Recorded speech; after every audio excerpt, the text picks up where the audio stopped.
This video is about something that a lot of people try not to talk about, and that is failed and canceled projects. This isn't about others' canceled or failed projects, but instead mine. In today's video, I want to talk about finding success in failure, and how just because things are canceled or abandoned, it doesn't mean that those projects don't live on in other ways. I know a lot of people know me from the Vita homebrew scene, but I honestly got my start back in the Flash game scene. I had some small games prior to that, but I honestly lost all of those games to time, so we're going to start from what I can still access and can remember. My first abandoned project was a traditional Castlevania-styled game. You played as a jack-o'-lantern with a scythe, and the goal was to make it to the end of the level and defeat the boss. This was the first game where I can say I honestly got ahead of my skills and my commitment. Prior to this game, I did some drawing and animation in my Flash games, but nothing to the level I had planned for this game. I wanted at least 6 levels, all with their own unique settings, enemies, and bosses. I actually drew a lot of the art while in my classes back in community college. I would even handwrite code on paper to work out the problems I was facing, just to anxiously head to the library between classes to type it out and test it. This project died because I didn't have the time or drawing skills to make this game. As you may notice by the art of hand cannon, I'm not much of an artist, especially when it comes to hand-drawn assets. Because I was working solo at the time, I had no one to help me with the assets. So after a while, the game was abandoned after creating this very janky prototype. This project taught me that I can't do everything alone, especially when you're working outside of your skill set. However, I was able to improve my drawing skills just a bit. The next abandoned project is a game that we'll call Santa's Big Adventure. This was another Flash game that I wanted to create, but just in time for Christmas. I can't remember when I started development, but this deadline meant that I actually had a due date for this game. Because I struggled with hand-drawn art in my last game, I decided to move on to pixel art. I also wanted to make a game that was much smaller in scope than the previous attempt. So I decided on 8 levels that all used the same tile set and a single boss fight. I think I had somewhere around 4 or 5 different enemies as well, I can't remember specifically. The challenge of this game was the sloping tiles. It was my first time ever doing something like this, and it was all sort of above my head at the time. I ended up figuring it out during my poli-sci class back in community college, by, of course, writing on paper. This project failed because I ran out of time. I could have continued to work on the project and released it the next year in time for Christmas, but at that point I had lost interest, and the Flash game market was starting to freefall. For this project, I learned that deadlines could be a good thing and force you to limit your scope and work within your limits, but also time always works against you. This game will actually see a return, but it has been moved over to Game Maker. We'll see if I can actually get it done in time for this year, but if not, there's always the next year. Then there is this game that I like to call Astro Miner. This was a game about collecting a diamond and returning it back to your ship, along with collecting gold and other coins that you came across. In this game, the player slows with the more gold they're carrying. They have a limited amount of oxygen and can overheat their jetpack. This game failed because at this point, Flash was dying. I already knew the platform was dying, and this was supposed to be my swan song, but I decided just to move on.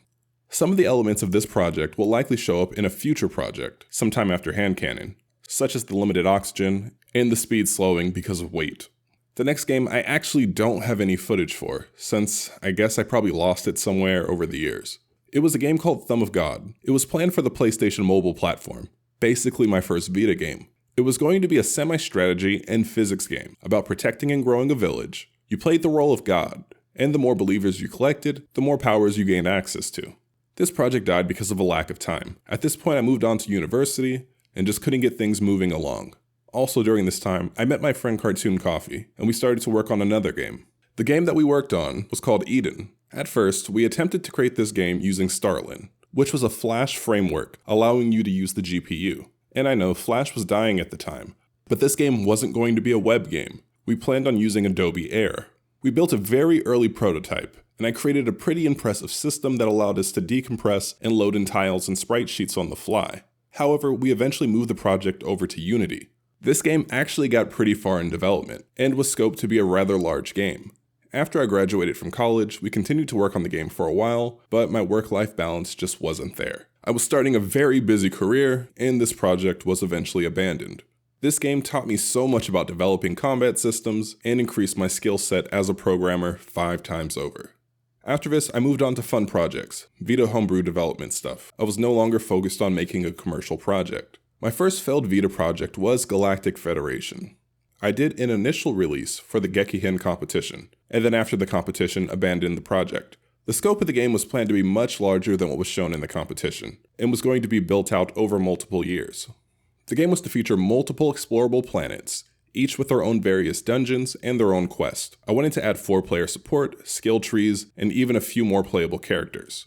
This game was sort of set to be my magnum opus of game development. After the release of the game in the competition, I realized I wouldn't have the time to support this project. At this point, work was really picking up, but that doesn't mean the Galactic Federation dream has died. Technically, hand cannon takes place in the universe. If I can ever find a way to make games full-time, this would definitely be one of those early access, slowly built up over time with feedback from the community kind of games. A bit while later, I would move on to work on a Vita port of SDL Sand.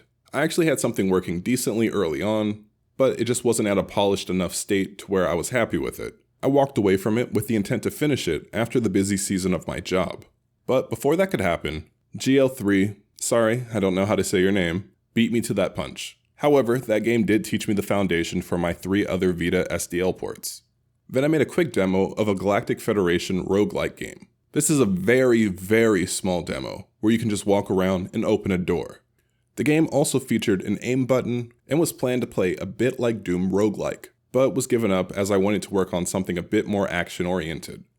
Then I started to work on a game that I like to call Space Dogfight. This was a top-down space combat game. It controlled a bit like Tron, but featured guns on the vehicles. Each ship had their own stats and abilities. The game was also planned to feature up to 4-player local support. I stopped working on this project because I didn't think it was actually big enough, and I wasn't really driven to finish it.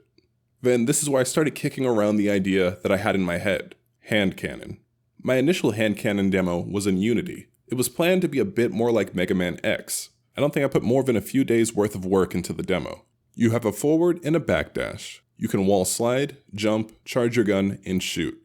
I eventually came to terms with the reality that I cannot make graphics good enough on my own to fit the style of gameplay. I looked for help from artists, but it's hard to find people who want to work for a few years without pay. So this is where I started my last, well, sort of failed project. The original inception of hand cannon on the Vita. This game was originally developed as a single-screen platformer, where the goal was to get the key to access the next level. This game was going to feature about 300 screens and 10 bosses. This was eventually scrapped in favor for the flip screen style version of hand cannon that you see today. The original game focused a lot on puzzles, and I decided that that was actually kind of boring and wanted to make something a bit more action-oriented.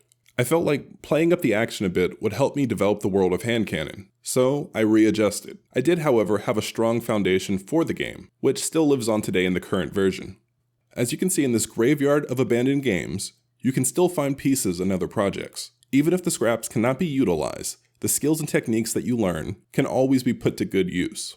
Within these failed projects, you also learn more about yourself, your skill set, your limitations, and where your passions for game development truly lie.